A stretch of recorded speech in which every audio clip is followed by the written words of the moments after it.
Hello there, everybody. Welcome back to Clear American English with Michael. I'm Michael.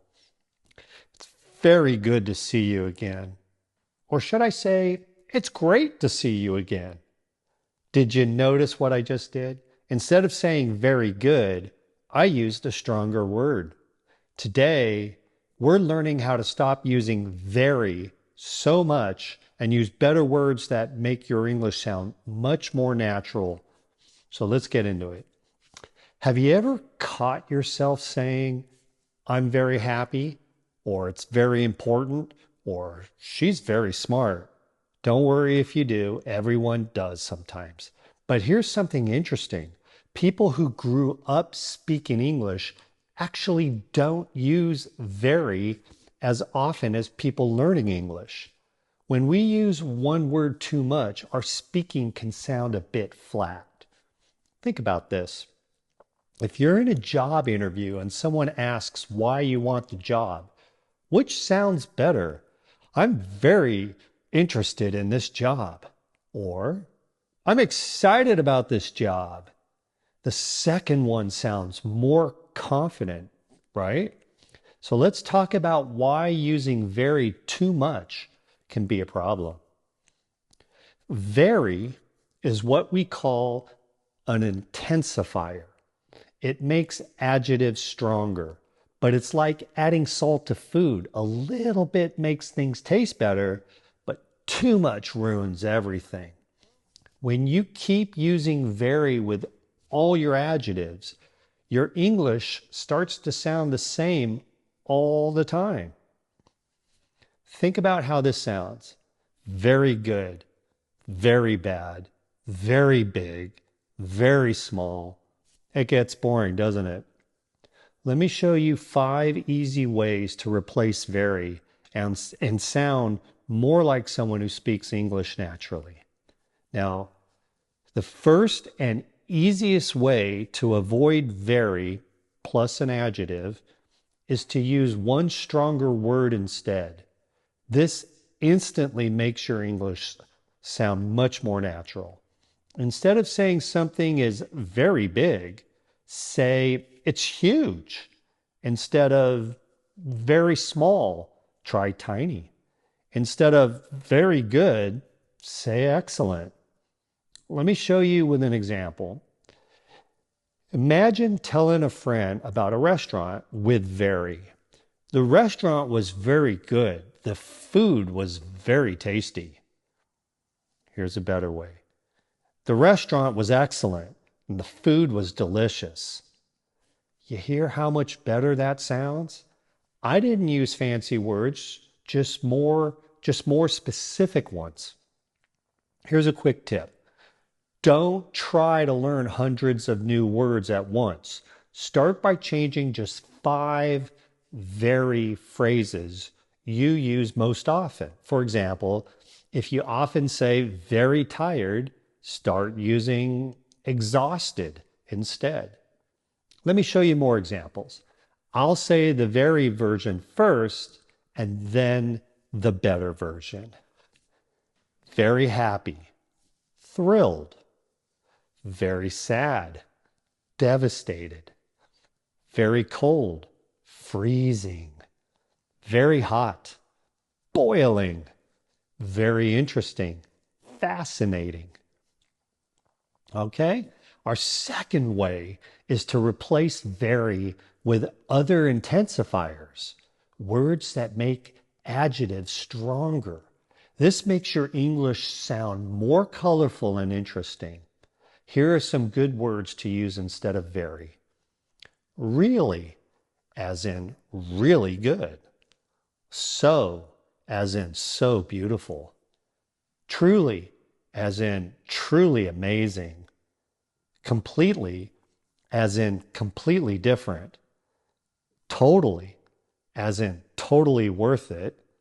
Extremely, as in extremely helpful. The trick is to match these words to the situation. Totally is for casual talks with friends, while extremely can work for more serious situations.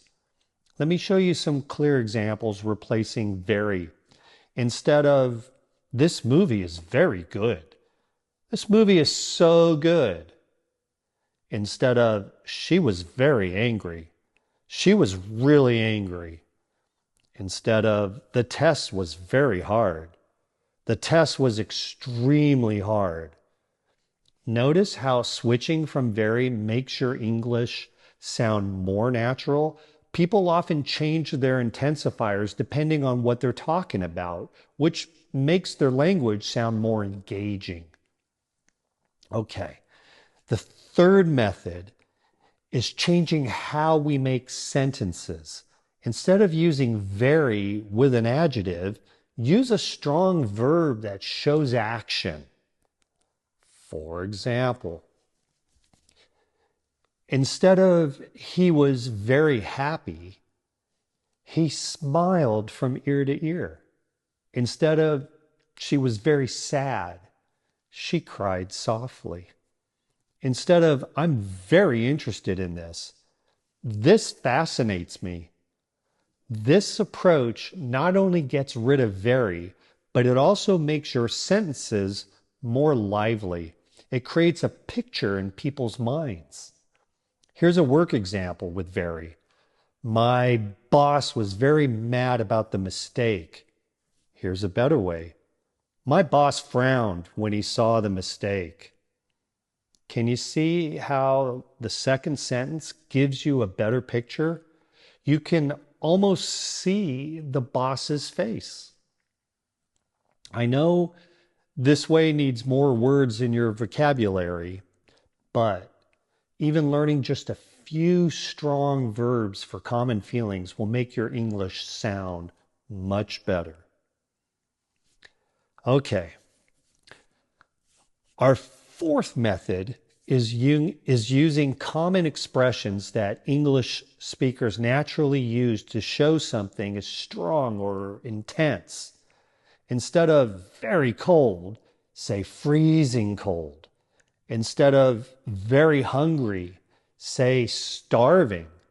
Instead of very excited, say over the moon. By the way, this colorful expression comes from the old nursery rhyme, the cow jumped over the moon, and means extremely happy or excited. So happy you could jump that high.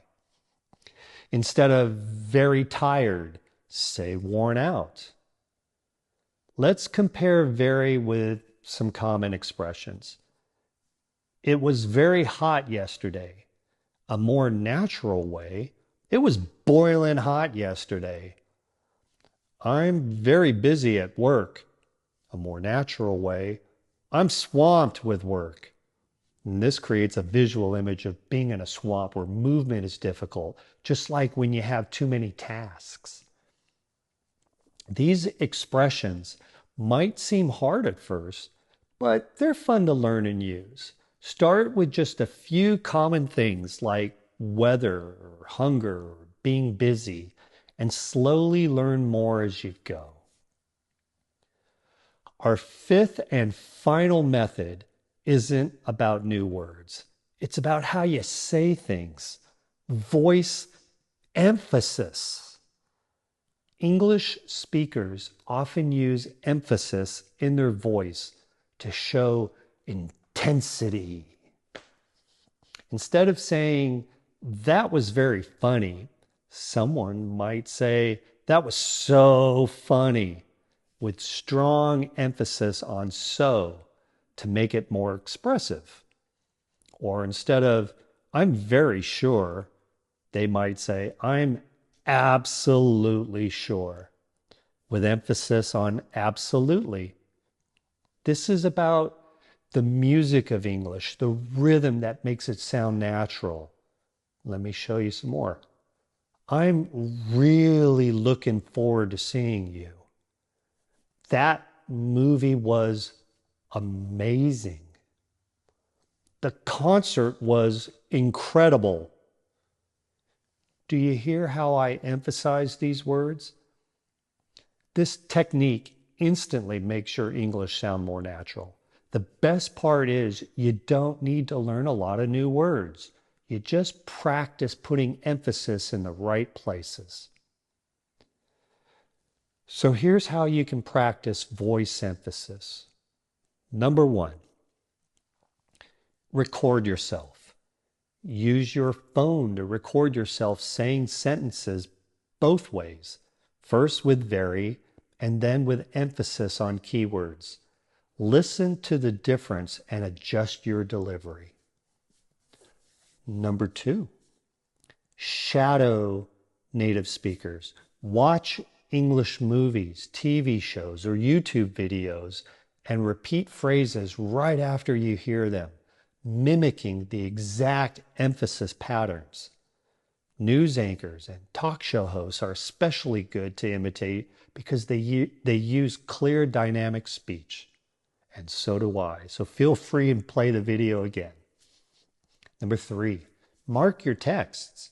When reading English texts, underline or highlight words that should be emphasized. This visual reminder helps train your brain to recognize emphasis patterns. 4, practice with a rhythm. Try tapping your finger or nodding your head slightly when you say the emphasized words. This physical movement helps internalize, see what I'm doing? The rhythm of natural English speech. I over-exaggerated, but you get the point. And remember, voice emphasis isn't about speaking louder overall. It's about creating contrast between important words and the rest of your sentence. Think of it like adding musical notes of different strengths to create harmony in your speech. Now, let's practice all these methods. I want you to try repeating after me, and we'll go through each method with simple examples. Method 1, stronger words. Repeat these phrases. The view was beautiful instead of very pretty. The test was hard instead of very difficult. Her singing was wonderful instead of very good. I'm tired instead of very tired. That joke was funny instead of very funny. Good. Now let's try some full sentences. The movie was exciting and fun. The new app is simple and helpful. After walking all day, I was tired but happy. Method number 2. Other intensifiers. Repeat after me. Really necessary. Completely different. Totally worth it. So amazing. Extremely useful. Now, in complete sentences, this information is really important for the project. Her idea was completely new. The concert was so amazing. Method 3, strong verbs. Repeat these phrases. She smiled with joy. He ran to the finish line. They ate the whole meal quickly. I struggled with the presentation. The crowd laughed loudly. Now in context, when she got the news, she smiled with joy. After training hard, he ran to the finish line. After missing lunch, we ate the whole pizza. Method 4, simple expressions. Repeat after me. I'm starving instead of very hungry. It's freezing outside instead of very cold. She's super smart instead of very intelligent. I'm swamped with work instead of very busy. That's easy as pie instead of very easy. And in full sentences, by noon I was starving. This morning it was freezing, so I wore my heavy coat. My friend is super smart when it comes to math. And method 5, voice emphasis. Repeat these with strong emphasis. That was amazing. I'm so glad you called. This coffee is perfect. The game was awesome. I really want to go. Let's put everything together with a real life example. Imagine telling a friend about a restaurant. Here's an example with too much very. The restaurant was very good, the food was very tasty, and the service was very fast. The prices were very reasonable, and the place was very nice. Now here's an example with a natural way to say it. The restaurant was excellent. The food was delicious, and the service was quick. The prices were affordable, and the place was charming. I really loved it. Okay, gang, we've reached the end of our lesson on using less very in your English. Let's quickly review what we learned. First, we talked about how using very too much can make your English sound repetitive. Then we explored 5 easy ways to sound more natural. 1, using stronger, more specific words. 2, using different intensifiers besides very. 3, using strong verbs that show action. 4, using common expressions. And 5, using voice emphasis. The good news is you don't have to use all these methods at once. Start by noticing when you say very and try replacing it with just one of these alternatives. You can begin with stronger words, and once that feels comfortable, explore the other approaches. I'll also help by making sure the English subtitles are accurate, and I'll add chapters to this video so you can easily refer back to it anytime. Remember, guys, you don't need to completely stop using very. It's still fine to use it sometimes, and the goal is simply to have more ways to express yourself. Think of it like having a bigger palette of colors to paint with, making your English more vibrant and interesting.